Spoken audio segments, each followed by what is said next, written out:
میرے بھائیوں، اب آخری بات کہتا ہوں کہ اپنی ماں کی خدمت کرنے والے بن جاؤ۔ آج ہمارے جوان ماں کو رلاتے ہیں، آج والدین بچوں سے ڈرنے لگے ہیں۔ بایزید بسطامی کی خدمت میں ایک واقعہ مجھے یاد آ رہا ہے۔ اللہ کے ایک ولی گزرے ہیں جن کا نام تھا حضرت بایزید بسطامی رحمہ اللہ۔ ان کی عمر 25 سال کی تھی۔ ان کی والدہ کو بخار آیا۔ اماں بایزید کو پکارنے لگیں۔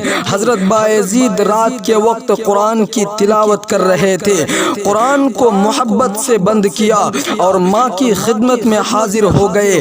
ماں کو بخار تھا، خدمت کرنے لگے۔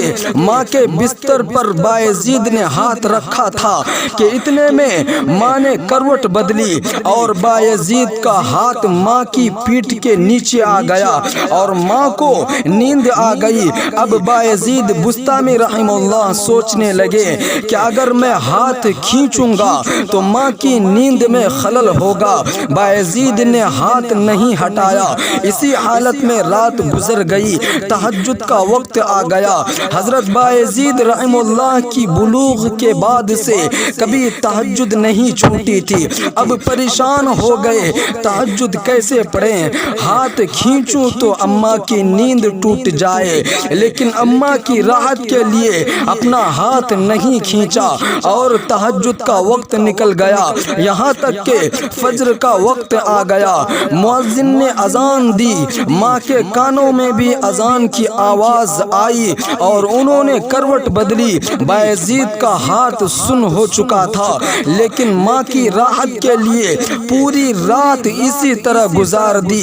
حضرت بایزید رحمہ اللہ کہتے ہیں کہ پوری رات ماں کی خدمت میں بیٹھے بیٹھے میں نے 11,000 مرتبہ قل اللہ کی سورت پڑھی۔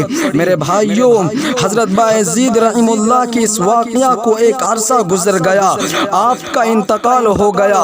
آپ کے ایک شاگرد بیان کرتے ہیں کہ حضرت الاستاذ کے انتقال کے 3 دن بعد میں نے خواب میں آپ کو دیکھا کہ جنت کی فضا میں اڑ رہے ہیں۔ میں نے خواب میں استاد سے پوچھا یہ درجہ آپ کو کیسے حاصل ہو گیا؟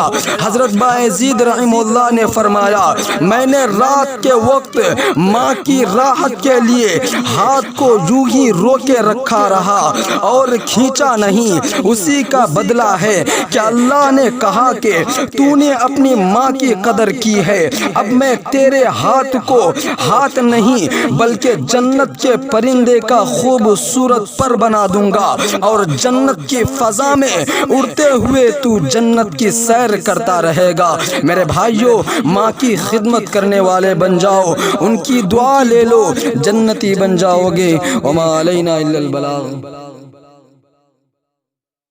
تو دوستو، چینل کو سبسکرائب کرنا نہ بھولیں تاکہ کوئی بھی چیز ڈلے تو سب سے پہلے آپ کے پاس پہنچے۔ یہ ہے آپ کا اپنا راہی PR چینل۔